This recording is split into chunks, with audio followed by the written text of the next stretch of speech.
Shalom semua. Haleluya. Aliran darah masih lancar? Aliran dana masih lancar? Amin. Yang penting aliran darah lancar, aliran dana juga Haleluya. Terlihat dari mukanya masih baru gajian kan? Apa udah habis lagi bayar semua utang? Haleluya. Hari ini kita akan lanjutkan kebenaran firman. Ini bulan apa ya? April ya? April bulan depan. Waduh, dijebak nih saya. Ini adalah khotbah terakhir di bulan Maret. Betul? Bulan ini saudara sudah terima pengajaran, terima firman Tuhan tentang apa? Pengampunan. Udah bisa mengampuni? Amin ya masih ya.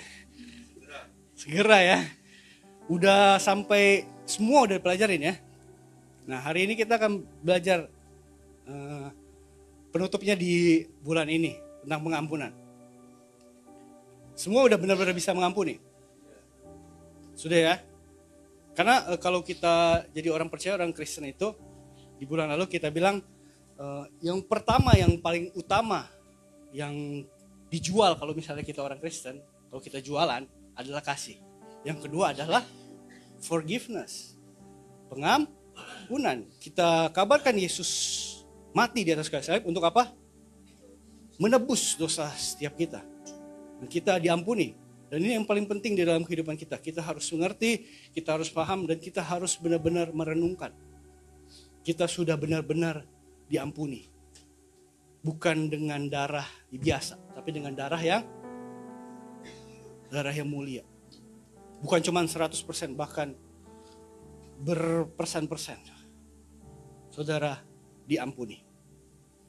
Tapi kayaknya mukanya gak yakin. Habis buat dosa apa?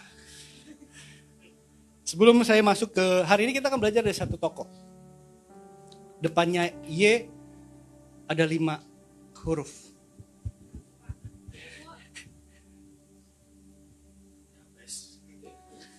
Yesus. Ada yang bilang Yusuf nih, kayaknya Yusuf lagi nih. Hari ini kita akan belajar firman. Judulnya saya cari-cari judul yang bagus gitu kan. Biar keren. Ini saya cerita dulu sama saudara. Ini kan udah akhir bulan ya. Semua udah terima pengajaran tentang pengampunan, udah pinter semua ya. Hari ini kita cerita-cerita aja. Pak Gembala juga lagi senyum. Lagi senang hari ini, jadi ya saya dapat izin lah, kita happy aja. Amin. Semua happy? Oke. Jadi saya mau cerita apa ya? Judulnya saya cari-cari. Judulnya adalah berjumpa dengan pengampunan. Wes. Dulu tuh kemarin di Komsel kita ngobrol, nanti Pastor Darwin khotbah apa nih ya? Udah semua udah di Yusuf udah, pengampunan udah, semua nih. Apalagi ada Komsel lagi, ada Bible Talk lagi, semua diomongin. Mau khotbah apa? Nah saya cerita dulu tuh, kalau dulu saya khotbah tuh setiap hari. Saya sampai tulis, saya sampai bikin, ada ribuan khotbah mungkin saya. Jadi karena setiap harinya, tahu kan setiap hari? Kayak misalnya contohnya Pak Budi bikin martabak setiap hari ya. Itu udah sambal merem juga jadi kan. Jadi kalau ditanya, kalau hamba Tuhan yang setiap hari khotbah itu pas bangun baru tiba-tiba bangun gitu ya. Langsung bisa khotbah. Harus itu udah dilatih. Saya kan udah lama nggak khotbah nggak melayani. Saya khotbah di sini, saya jujur aja, saya gemeteran juga, deg-degan juga. Saya sampai nonton dulu semua YouTube-nya ya kan. Dari Pak Gembala semua saya nonton dulu, saya pelajari. Ini udah diomongin semua. Makanya saya persiapkan khotbahnya. Jadi saya benar-benar seperti awal lagi, saya benar-benar mempersiapkan. Makanya saya dapat judulnya merindukan, menemukan, menjumpai pengampunan. Siapa itu pengampunan? Yesus sendiri. Sebelum masuk ke ayat firman Tuhan yang kita baca, saya harus setuju dulu sama Bapak Ibu Saudara. Mari buka dulu Alkitab kita di Roma. Di Roma 3 ayat 23. Kita baca dulu, kita harus setuju dulu, baru saya akan lanjut. Roma 3 ayat 23, karena semua orang telah berbuat apa? Karena semua orang apa? Jemaat aja, gembalanya enggak, pendetanya enggak. Tulisannya apa? Semua berarti semua ya. Gembala ikut enggak? Ada lupa gembala ya di sini. Semua orang telah berbuat dosa dan telah kehilangan kemuliaan Allah. Semua orang. Coba dibuka di ayat 22-nya. Kata semua ini yang saya mau tekankan. Ayat 22-nya. Bisa ditampilkan? Yaitu kebenaran Allah karena iman dalam Yesus Kristus bagi semua orang yang percaya. Sebab tidak ada perbedaan. Balik lagi ke 23. Ini semua orang yang percaya. Ini semua juga. Kata semua ini dalam bahasa Yunani. Bahasa Yunani itu di perjanjian baru. Itu semua pakai bahasa Yunani ya. Pakai kata Yunani. Itu menggunakan kata pantes. P-A-N-T-E-S. Itu artinya semua, seluruh, semua orang yang ada di dunia ini yang mendengar tentang kebenaran. Semua orang telah berbuat dosa. Semua orang telah kemuliaan Allah. Maka di dalam daging ini dosa itu firman Tuhan katakan mengintip. Ya kan? Bahkan Paulus katakan aku adalah manusia celaka. Aku ingin berbuat yang benar, yang baik. Tapi ternyata yang itu tentang apa? Tentang emosi itu. Saya sih maunya mengampuni. Kita udah belajar sebulan ini. Tapi kalau udah marah, kalau emosi, saya dengar khotbah Pak Gembala ditanya. Kalau ditanya, kalau ada anggota keluarga kita yang disakitin, apa yang akan saudara lakukan? Baru ditanya aja, baru di dalam pikiran aja, saudara udah marah. Udah ada pikiran mau digergaji orangnya. Ya kan? Udah dipikirin caranya untuk balas dendam. Kalau saudara nonton film-film zaman sekarang, saya suka nemenin istri saya nonton drakor kan. Jadi saya jadi suka juga sekarang. Iya. Dan tontonan drama Korea yang kita nonton sekarang itu semuanya penuh dengan balas dendam.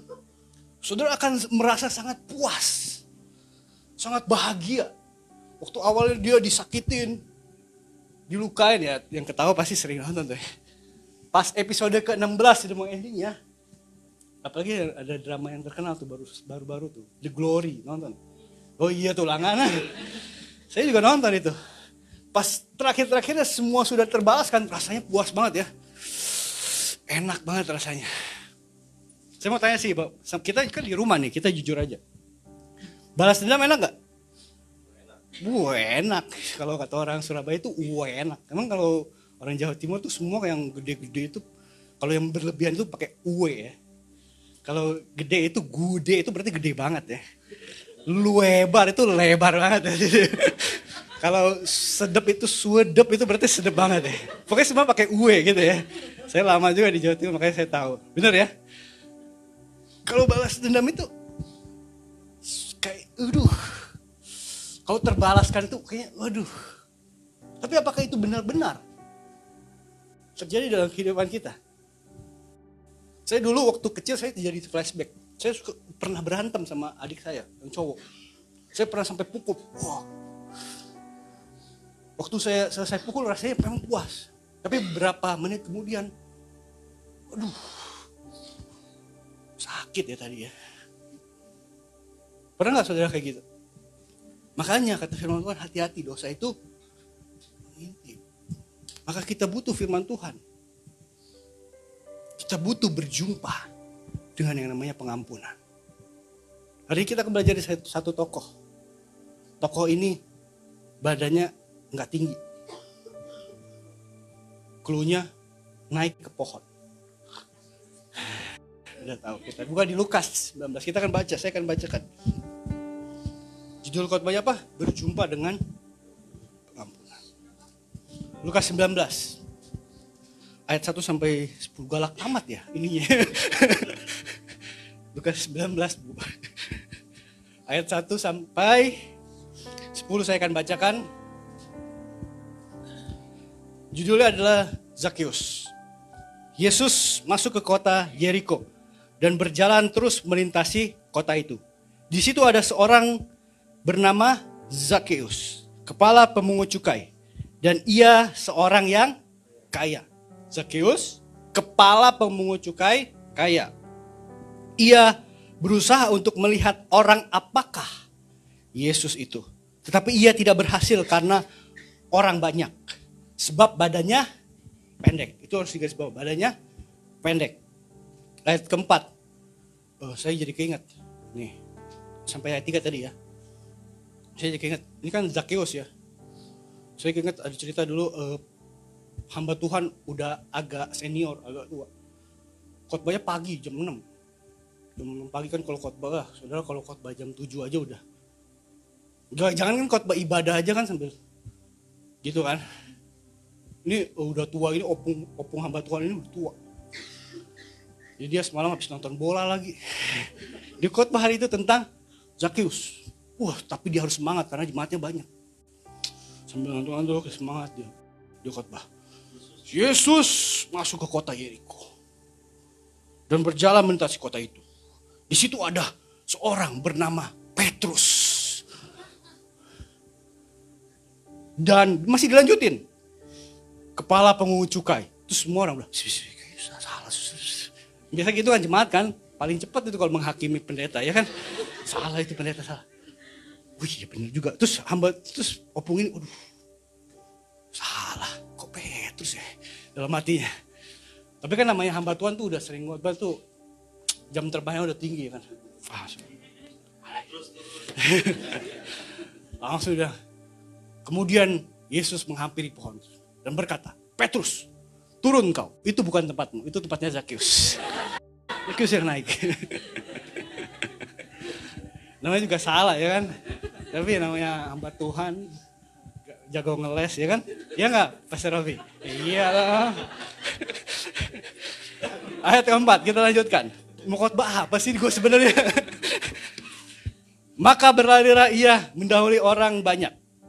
Lalu memanjat pohon ara untuk melihat Yesus yang akan lewat di situ.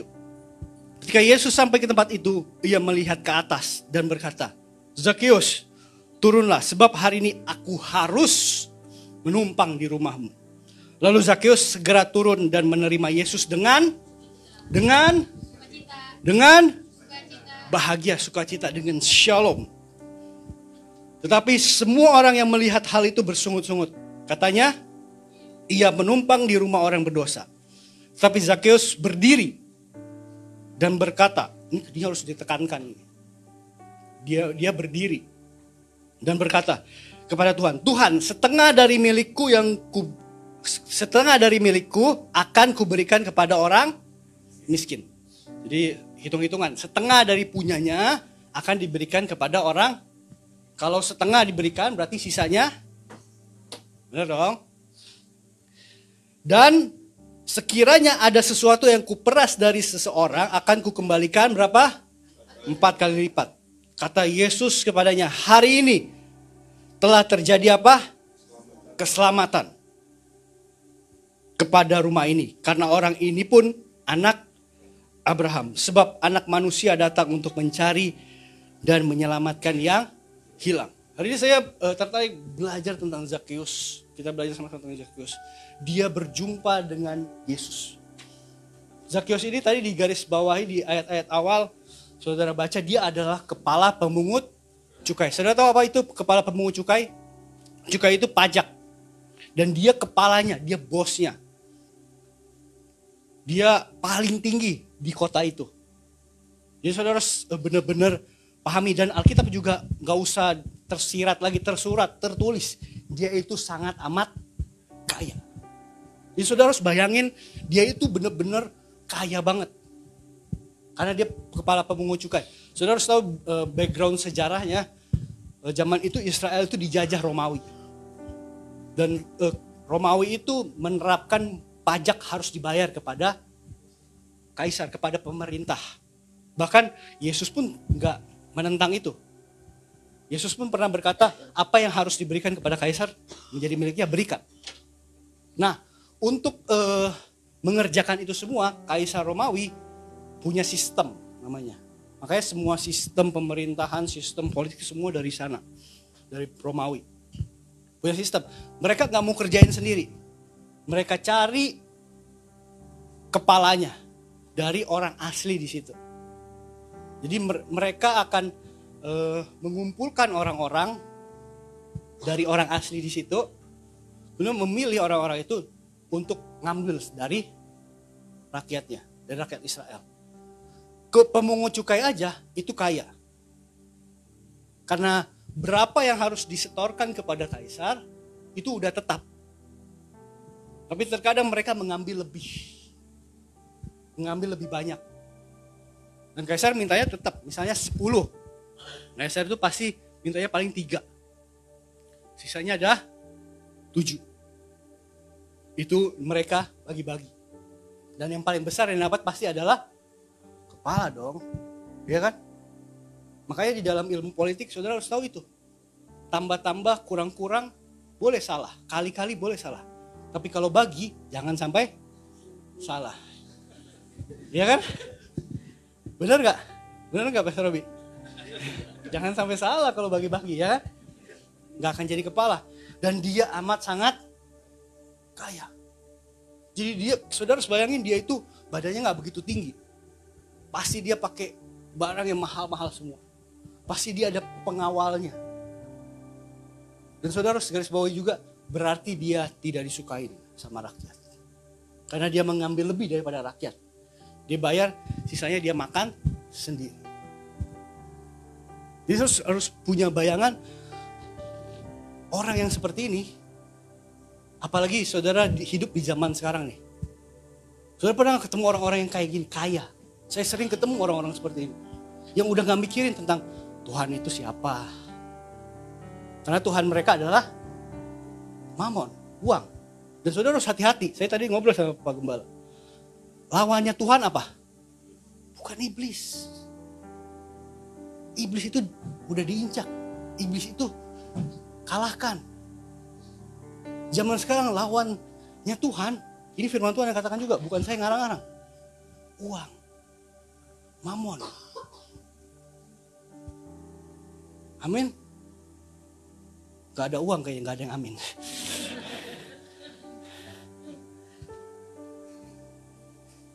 Dan harus digarisbawahi, dia itu gak disukain.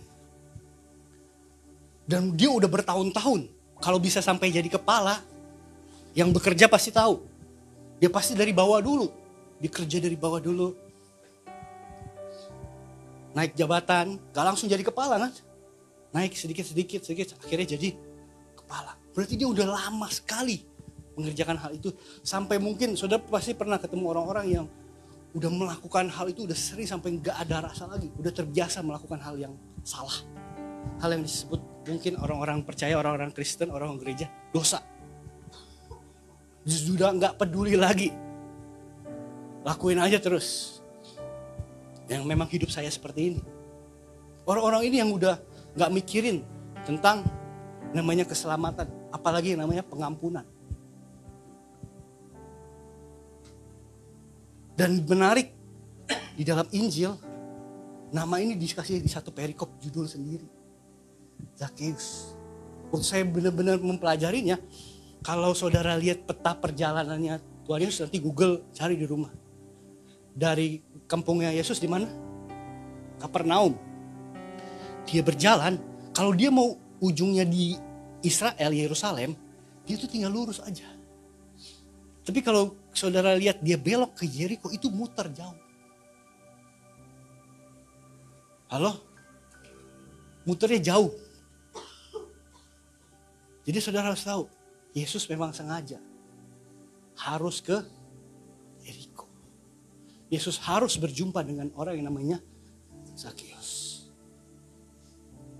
Saya baca tentang Zakheus, saya makin penasaran. Nanti mungkin di Bible Talk kita akan ngobrolin, pasti ditanya. Kalau saudara baca Zakheus, emang akhirnya gini aja. Ada yang tahu kira-kira kemana Zakheus? Saya penasaran. Saya bahkan cari artikel, saya cari literatur. Ada satu tulisan. Akhirnya orang ini jadi murid ke-12. Kawan katanya. Murid ke-12 Yesus siapa namanya? Matias. Ada di Kisah Para Rasul. Matias. Nah, ada salah satu tulisan artikel saya baca dari Alexandria, Matias itu nama baru dari konon katanya seperti itu. Saya juga nggak tahu, saya baru hidup di tahun ini. Nanti kalau kita udah di sana, kita ketemu, baru kita tanya. Amin? Amin harus amin. Ya kan? Kehidupannya berubah setelah berjumpa dengan Yesus. Jadi perjumpaan dengan Yesus, poin yang pertama yang saya mau bagikan. Sebelum masuk ke poin yang pertama, perjumpaan dengan Yesus ini, saudara setuju sama saya? Yang pertama tadi itu, semua orang berbuat dosa. Semua orang kehilangan kemuliaan Allah. Jadi kalau saya hari ini bisa berbuat yang benar, saya bisa melakukan kebenaran, itu semua karena anugerah Tuhan. Amin. Bukan dengan kekuatan saya. Jadi hati-hati, sungguh-sungguh hati-hati. Kalau kita bicara, karena saya hidupnya benar, makanya Tuhan cari saya. Tuhan harus hati-hati itu. Justru karena tidak ada kebenaran di dalam hidup kita, maka kita butuh Yesus. Maka Yesus berjumpa dengan kita. Amin. Yang pertama, berubah perjumpaan dengan Yesus. Mengubah segalanya. Mengubah pandangan kehidupan kita. Perjumpaan dengan pengampunan. Mengubah segalanya. Garis bawah itu. Saudara pernah berjumpa dengan pengampunan? Saudara benar-benar merasakan saudara diampuni? Saudara pernah melakukan hal yang sangat amat parah, dosa, kesalahan?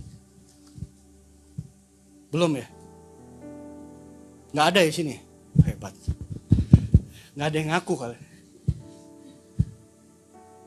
Zakius dikatakan dia itu harusnya orang yang nggak peduli dengan semuanya, tapi dikatakan dia mau melihat Yesus itu seperti, dia cuma mau lihat Yesus itu seperti apa. Yesus itu udah diomong-omongin. Dia duduk sama orang-orang berdosa. Saya ini orang berdosa. Dia tahu dia orang yang, dia sadar benar. Semua orang gak suka sama dia. Saudara-saudara, dia orang kaya. Tapi orang-orang di Jericho itu gak suka sama dia. Apalagi badannya pendek. Mungkin waktu Yesus datang mau masuk, semua orang berkumpul. Mau melihat Yesus. Orang-orang di kampung itu mungkin tutupin. Itu ada Zakius, kita tutupin. Iya dong. Logikanya seperti itu kan. Kenapa dia sampai harus naik ke pohon? Iya kan? Artinya dia benar-benar gak bisa sampai lihat. Dia harus, gak kelihatan. Orang sengaja. Tutupin jangan. Kalau dia di harapan ini, Pastor Robi, sini. Jangan kasih lihat. Tutupin dia. Karena dia berbuat jahat sama semua orang. Dia ngambil lebih. Orang-orang semua gak suka sama dia. Makanya dia naik ke pohon. Dia berusaha melihat Yesus. Dia berusaha berjumpa dengan pengampunan itu, Yesus itu. Makanya saya selalu katakan buat orang yang cuman baru dengar pengampunan, kayaknya biasa aja. Dengar Yesus aja, kayak biasa. Tapi orang yang benar-benar berjumpa, yang mendapatkan pengampunan itu hal yang berbeda. Itu akan mengubah cara berpikir kita. Sama kayak saya suka kasih ilustrasi seperti ini. Dulu saya tinggal di Kalimantan, di kota, di Pontianak. Dulu saya tinggal di rumah, saya ingat banget, saya flashback ingat banget. Di rumah yang dalam tanda kutip kurang bagus. Saya ingat banget zaman dulu banget tahun 90-an awal. Saya tinggal di situ sama mama saya, papa saya keluar kerja. Saya tinggal di situ, rumah semua dari kayu. Semua dari kayu, lampunya belum lampu yang putih seperti ini. Lampunya masih kuning. Di depan rumah saya kali, terus di depannya juga bukan kayak semen, semuanya kayu-kayu. Terus saya masih kecil, belum segini. Ya dong nggak mungkin kan langsung segini ya, masih kecil banget. Dan dulu waktu saya kecil itu, saya tinggal di rumah seperti itu, kurang bagus itu, saya bahagia, saya happy. Tuh kalau ingat kamar mandinya aja itu cuman kayak lubang kotak aja gitu. Saya ingat banget, saya flashback. Tapi saya bahagia. Gelap kalau malam, ada suara apapun kayak gitu. Tapi saya bahagia karena saya di dalam pikiran saya semua anak, semua manusia sama kayak saya. Hidupnya kayak gini. Nah suatu ketika saya diajak sama mama saya sama temannya untuk ke rumah temannya, orang kaya. Waktu pertama kali, waktu saya masih kecil saya ingat. Mama saya udah ingetin saya di rumah. Kalau ikut mama, jangan bikin malu. Ini kan anak kampung, dari kampung ya kan. Ya kan? Jangan bikin malu, udah diingetin. Oke, terus dijemput pakai mobil. Pertama kali lihat mobil. Wah, langsung dirap lagi. Jangan bikin malu. Waktu naik ke mobil, bisa jalan lihat. Wah, enak ya naik mobil, bisa enak ya goyang-goyang gitu. Terus sampailah ke perumahan, baru ke depan perumahan ada gerbang. Pintunya besar. Wah, langsung pala saya keluar dari mobil. Langsung dicubit. Sampai di rumahnya ada pagarnya. Rumah saya nggak ada pagar. Pintu aja nggak ada. Iya, pintunya dari kayak, tahu kan zaman dulu yang kain gitu. Pintu depan rumah loh, ini bukan pintu kamar loh. Kayak kain doang guys. Ini pintu pagar luar. Saya liatin pagarnya lama. Atas bawah, namanya anak kecil ya kan. Langsung diingat lagi, kita mau masuk. Jangan bikin halo. Masuk ke dalamnya. Wah. Bagus banget. Putih temboknya. Ini saya pegang sampai temboknya. Karena di rumah saya bukan tembok, kayu bener. Wah, saya pegang, anak kecil kan. Pukul-pukul. Mas saya udah liatin aja. Aduh, gitu. Masuk. Duduk di namanya sofa. Saudara tahu sofa? Saya waktu itu belum tahu. Wah, enak banget rasanya. Dan yang paling puncaknya adalah waktu mau pipis. Itu puncak yang paling wah. Karena saya masuk ke kamar mandinya. Saudara udah pernah belum masuk ke kamar mandi orang kaya? Aduh, yang rumahnya kamar mandinya kotor tuh. Di mall aja ke kamar mandi bisa lama ya kan. Ini kamar mandi mantap banget, ada AC-nya ya. Di kamar mandinya itu pertama kalinya saya lihat yang namanya bathtub. Itu rumahnya besar, benar-benar besar karena dia kayak ada tambang, ada kereta. Saya masih ingat tuh. Ada kayak kereta yang ngayun-ngayun gitu ya. Jadi bisa, gede. Wah, langsung saya naik ke bathtub itu. Kata mama saya, nah jangan bikin. Nah saya pipis di situ. Saudara ketawain saya, coba saudara jadi saya. Singkat cerita, akhirnya saya pulang. Saya pulang naik mobil, rumahnya saya liatin. Sampai ke depan jalanan saya itu jalanannya bukan aspal, batu-batu. Kayak enak banget ya, dalam hati. Sampai ke depan rumah saya merasa rumah saya rumah terjelek di dunia. Kok rumah saya gini? Ngerti maksud saya? Itu mengubah langsung cara pandang saya. Dapat saya kasih ilustrasi seperti ini. Buat orang yang cuma dengar aja,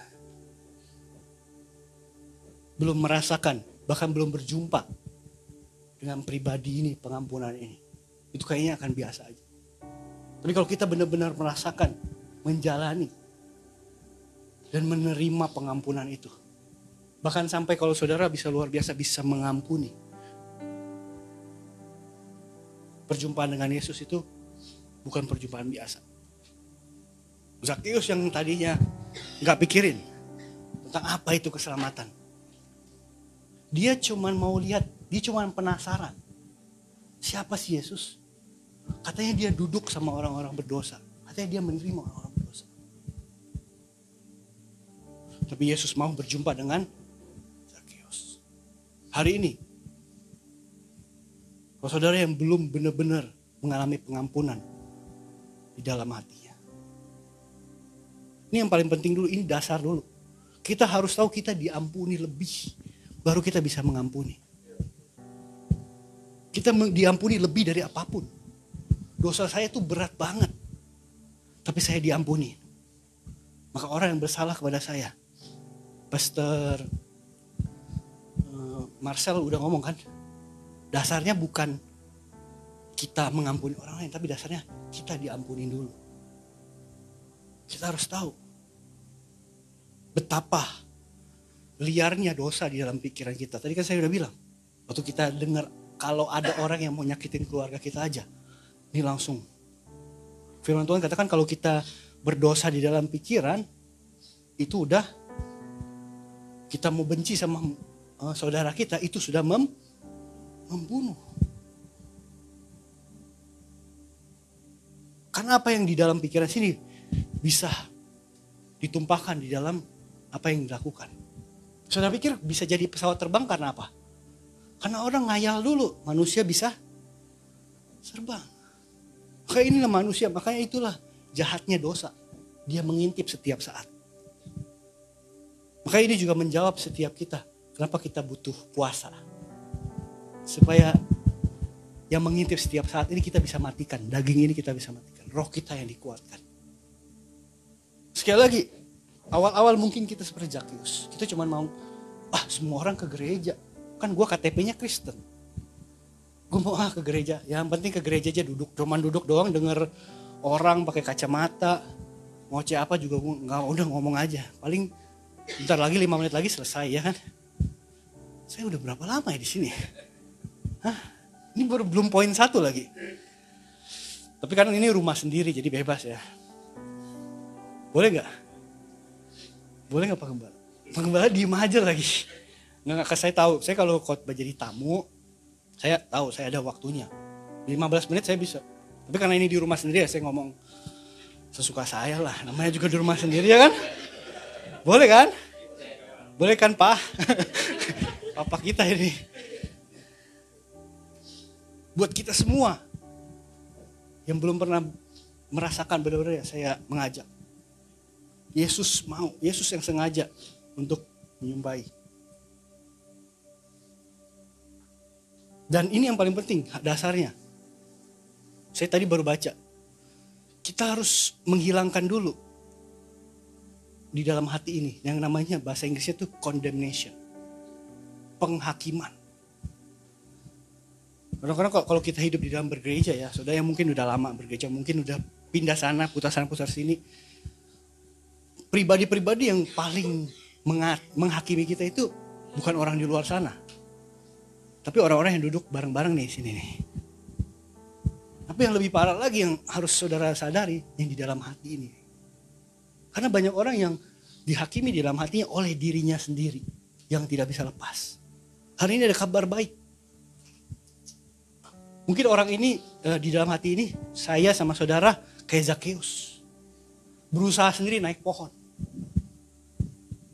Supaya melepaskan penghakimian, tapi itu tidak akan pernah lepas. Itu akan terus menghakimi. Oleh karena itu Yesus tahu, Yesus datang menjumpai Zakius. Yesus datang menjumpai saudara dan saya. Untuk memberikan kelegaan. Nah, hati-hati, karena dalam 1 Ibrani 5 ayat 8. Ini benar-benar terjadi. 1 Ibrani 5 ayat 8. Ibrani 5. Gak ada satunya ya. 1 Petrus, sorry 1 Petrus. Saya udah buka. Saya baru dapat ayat ini. 1 Petrus 5 ayat 8.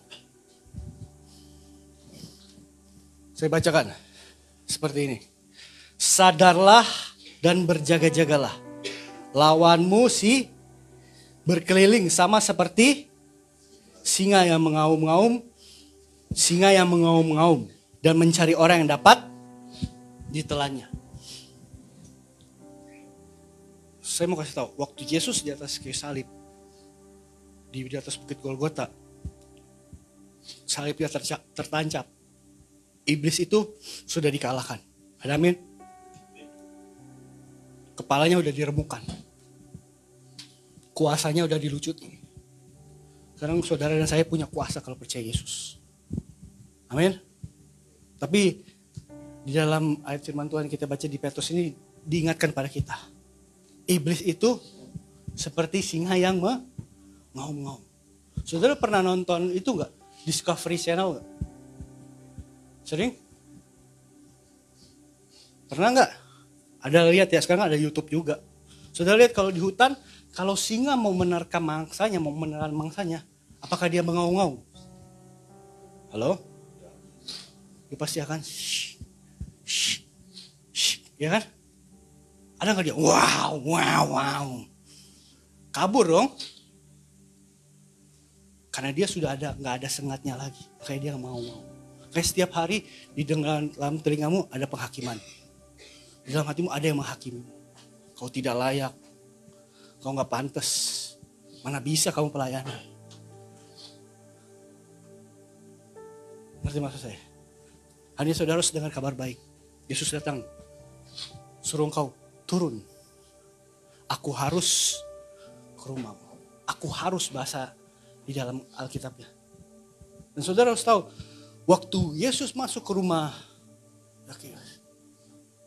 Sebelum datang ke rumah Zakheus. Dikatakan Zakheus menerima Yesus dengan apa? Sukacita.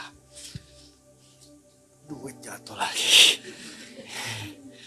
Saudara bisa kalau lihat duit cepat ya. Kalau lihat firman lama.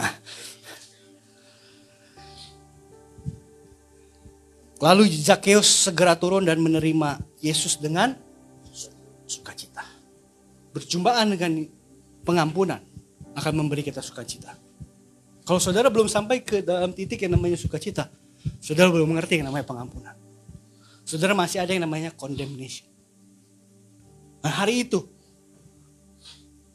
Zakheus gak berbuat apa-apa. Zakheus cuma mau cari Yesus, naik ke pohon, Yesus yang hampirin dia. Yesus bilang, aku mari. Zakheus gak ngundang. Bahkan gak berani sekalipun ngundang. Aku harus ke rumah kamu. Aku harus duduk makan. Sampai semua orang, tadi sekali lagi, orang-orang sekitarnya yang bersungut-sungut kan, dia makan. Saudara harus tahu di budaya Yahudi, Israel, kalau orang-orang Farisi, guru-guru, pemuka agama itu levelnya tinggi. Mereka enggak boleh menurut tradisi, menurut kebudayaan Yahudi, mereka tidak boleh duduk makan bersama sama orang-orang berdosa. Makanya ditekankan dalam Lukas, dalam Injil, Yesus duduk makan bersama orang-orang berdosa, pemungut cukai, dan perempuan-perempuan yang berdosa. Ditekankan itu. Karena nggak pernah guru agama, nggak pernah pastor, nggak pernah pendeta di zaman itu duduk sama orang yang berdosa. Apalagi dia harus sampai menumpang di rumahnya. Karena apa? Karena memang dari zaman perjanjian lama, dari zaman Abraham, tradisi itu dimulai. Abraham duduk dengan Melkisedek. Orang yang seperjamuan makan itu bukan sekedar makan. Kalau kita kan makan aja, saya sering ngomong kan. Kalau makan buat budaya tradisi Yahudi, makanya Yesus kan sebelum dia disalib, dia lakukan perjamuan. Makan bersama. Waktu dia bangkit, dia makan bersama-sama di tepi danau. Karena itu hal yang benar-benar esensi buat budaya itu. Tapi Yesus hari itu datang, aku harus tinggal di rumah. Aku harus makan bersama-sama dengan kau. Saudara garis bawain di situ. Di situ nggak ditulis Yesus lagi buat KKR. Yesus nggak khotbah. Yesus cuma mau duduk makan. Dia langsung sukacita. Makanya saya selalu tanya kan, semuanya ada sukacita? Masih ada sukacita? Boleh 5 menit lagi? Masih semangat? Masih sukacita? Amin. Saya suka kalau lihat senyum saudara. Saya suka kalau saudara tersenyum sukacita. Saya makanya suka berteman sama Pastor Robi. Makanya kan saya sebut terus kan hari ini. Karena kayaknya dia sumber sukacita. Karena orang Kristen harusnya Orang percaya harusnya sukacitanya keluar. Sukacitanya penuh. Amin. Bahkan identitas kita sebagai orang Kristen kan itu. Meskipun bokeh tetap sukacita. Haleluya, amin. Meskipun gak ada uang harus tetap sukacita. Itu mengalahkan semuanya. Buat apa banyak duit? Tapi tidur pun susah. Semakin banyak duitnya itu semakin susah sukacitanya. Saya jadi ingat satu Pak Henry dari Semarang. Saya kan kalau khotbah kan kayak gini kan. Saya banyak cerita-cerita lucu, saya suka bikin orang ketawa cerita-cerita aja. Saya waktu itu khotbah ke Semarang, pokoknya tiap bulan saya sering ke Semarang. So, Bapak Henry saya jadi dekat sekarang. Dulu saya nggak dekat. Dia duduk nih, saya khotbah, semua orang udah ketawa, dia diem. Aduh, Yesus. Saya udah cerita. Boleh nggak nih saya cerita lucu lagi? Hah? Boleh ya Pak, boleh ya. Ya kan santai aja. Saudara ada ini nggak? Boleh silakan duluan kalau ada janji. Tuh kan kacau kan. Ada cerita, saya cerita, nih ada cerita nih. Orang Kristen tuh, apalagi orang-orang di timur tuh, kalau mabok gitu ya, itu semua ayat yang lupa ingat. Saya ingat karena, waduh, bapak saya itu lagi suka mabok, jadi saya ingat pemabuk. Di sini ada pemabuk. Dulu ya, kehidupan yang lama ya. Saya mau sebut lagi nanti sebut terus dari tadi ya. Dulu pemabuk. Ada suatu ketika tuh, ada bapak-bapak tua di depan gereja. Gereja timur kan buka, ada gerbang kan. Gak tahu kan yang di Manado kan ada gerbang kan. Petugas gereja membuka pintu. Tiba-tiba ada bapak tua lagi tidur di depan gereja. Baru mabuk, cium bau. Bapak, kenapa tidur di sini? Dia bangun. Tidak bolehkah aku tidur di rumah bapakku sendiri? Firman. Emangnya engkau siapa? Emang engkau anak Tuhan? Engkau sendiri yang mengatakannya. Nah, orang mabuk itu semua ayat keluar ya. Bener gak? Dasar ya. Wah akhirnya petugas gereja akhirnya kesel kan gak mau pergi-pergi. Ditelepon lah polisi daerah. Nah, akhirnya ditangkap lah bapak ini di borgol, mau dibawa di mobil. Sambil dilihat itunya semua. Telah tiba saatnya. Anak manusia harus diserahkan. Banyak itu, nanti ada lagi, nanti.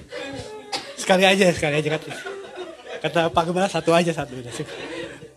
Nah ini bapak ini semua orang udah ketawa, dia diem aja gitu. Oh tiap minggu tuh, tiap bulan kan saya khotbah, semua orang udah, wah dia aja. Kalau orang udah sampai ngakak-ngakak, sampai nangis dia cuma gitu. Bener. Terus ketika selesai khotbah tuh saya doa berkat, terus dia nyamperin saya, Pak Pendeta. Gitu. Nah, saya mau ajak Pak Pendeta makan. Ada apa ini? Saya dalam hati kan setiap kali saya khotbah nih orang mukanya gak senang gitu. Ketawa juga enggak. Padahal di gereja itu banyak tuh jadwal khotbah itu ada berapa cabang kan. Banyak tuh pendeta lain juga ada. Saya sampai pernah ngomong, saudara di gereja kita kan banyak pendeta, banyak sesi. Kalau gak senang sama saya ikut aja sesi pertama. Saya udah ngomong tuh di depannya. Ikut aja sesi yang lain gitu. Ya tetap ada terus. Tetap. Terus suatu hari dia gitu ngajak, Pak Pendeta, mari kita ajak, saya mau ajak Pak Pendeta makan, terus ke rumah saya. Ada apa ini? Terus sama saya kan udah emosi juga kan, ya udahlah Pak, kita selesaikan aja secara jantan. Kenapa sih? Ada masalah apa sih Bapak sama saya? Terus akhirnya kita makan kan ngobrol kan, lagi duduk makan kan, ya, makan. Dan dia yang bayar juga bukan saya. Makan enak, pas makan. Pak Pendeta, saya bersyukur Pak Pendeta sering datang ke sini. Saya senang Pak Pendeta khotbahnya ketawa-ketawa aja, lucu. Nah itu saya baru tanya, lucunya di mana Pak? Kalau lucu kan biasanya orang tertawa ya, saya ngobrol gitu kan. Iya saya senang, saya tertawa dalam hati. Udah Yesus. Yang saudara bisa tertawa dalam hati. Kan harusnya dikeluarkan kan. Udah. Sampai sekarang saya itu berteman, saya masih WA-WAan, kalau nggak percaya ada tuh WA-nya. Dia masih WA saya, kapan ke Semarang Pak, saya sering doain dia. Kemarin saya baru doain menantunya, baru itu meninggal. Saya doain malah dia balik. kuatin saya. Gitu orang Kristen memang mantap ya dalam sukacita ya. Dia yang kena masalah, dia yang semangatin kita. Masalahnya bahkan lebih berat. Saudara pernah ketemu kan orang-orang kayak gitu kan? Masalahnya mungkin lebih berat daripada kita. Tapi dia malah menyemangati kita. Itu baru namanya orang percaya. Maka orang berjumpa dengan Yesus, berjumpa dengan pengampunan. Hidupnya penuh dengan sukacita. Zakius, saya percaya dia itu orang yang gak ada sukacitanya. Gak ada yang suka sama dia, gak ada yang mau ajak dia ngomong. Gak ada yang kasih dia lihat Yesus. Orang kaya. Ya kan? Saudara, udah pernah kaya? Udah ada teman orang kaya? Pasti saudara kurang suka sama dia. Tuh, kok ketawanya gitu? Bener kan? Bener kan?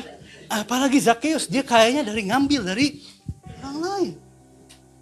Tapi hari itu dia berjumpa dengan Yesus. Dia bawa sukacita. Yesus bawa sukacita dalam kehidupannya. Amin. Dia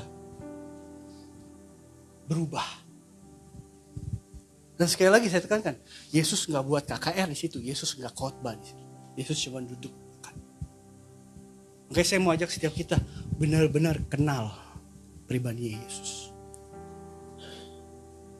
Tahu Yesus seperti apa. Yesus bukan seperti raja, bapa yang di surga pegang tongkat, siap-siap menghakimi. Yang menghakimi kita singa yang mengaum-ngaum, yang udah gak ada giginya. Setiap hari dia akan mengaum-ngaum menghakimi kita. Tapi Yesus harus datang ke rumah, harus berjumpa dengan.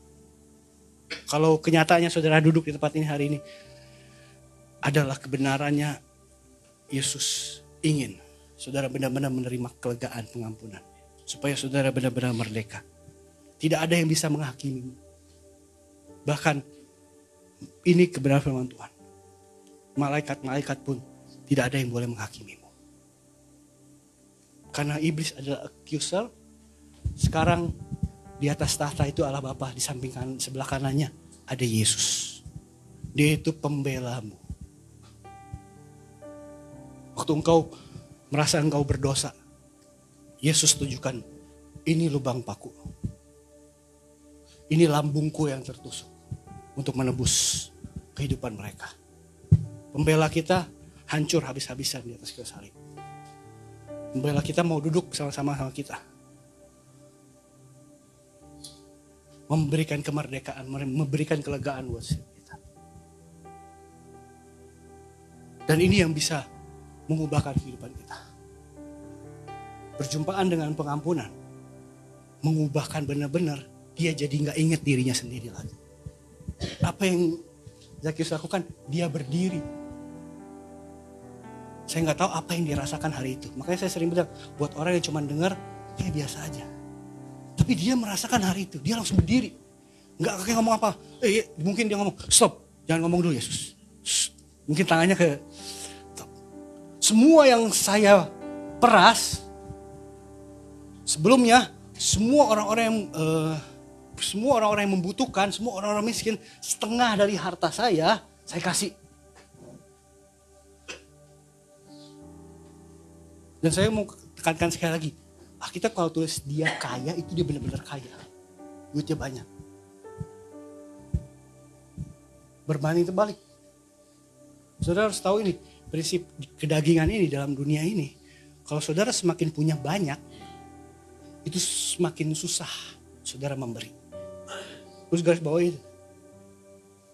Kalau saudara masih pas-pasan, berapapun.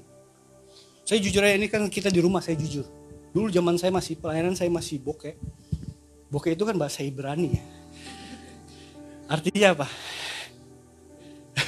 Boluy ya. Tahu ya boluy ya. Gak ada duit. Itu benar-benar sampai berapapun di dompet saya kasih. Tapi semakin lama semakin banyak itu rasanya semakin berat ya kasihnya. Saya ya. Saya langsung dihakimi, saya aduh. Lempar dia dengan batu. Emang kayak di dalam dunia ini seperti itu. Tapi hari itu dia berjumpa dengan pengampunan. Dia hari itu bukan sekedar miskin.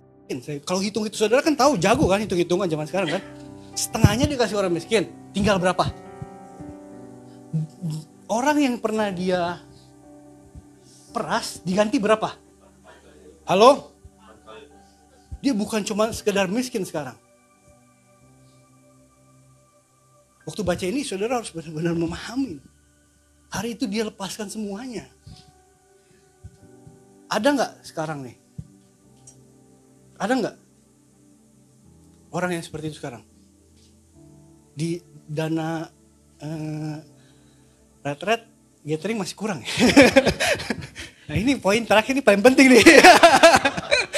Kayak enak kalau di rumah kayak gini, tuh kan sampai jatuh. Udah disuruh berhenti nih. Iya siap Tuhan. Hari itu hidupnya berubah. Duitnya habis, tapi hatinya penuh. Berjumpa dengan pengampunan. Tadi saya udah bilang dari awal. Zakius akhirnya mengikut Yesus. Matias akhir hidupnya martir. Mati buat Yesus. Kalau saudara benar-benar berjumpa dengan Yesus, berjumpa dengan pengampunan, merasakan pengampunan. Saya berdoa semuanya akan merasakan itu. Saya sulit diungkapkan dengan kata-kata. Kita semua harus merasakan sendiri. Bahkan contohnya Zakius, hartanya gak berarti lagi. Buat orang yang seperti Zakius, pemungut cukai, hartanya adalah yang paling penting. Cuman itu satu-satunya kebanggaan dia. Gak ada yang suka sama dia. Tapi hari itu, dia berjumpa dengan Yesus. Saya sungguh bisa merasakan Yesus itu pribadi yang luar biasa. Menerima orang berdosa apa adanya. Maka kita berjumpa dengan pengampunan. Saya ajak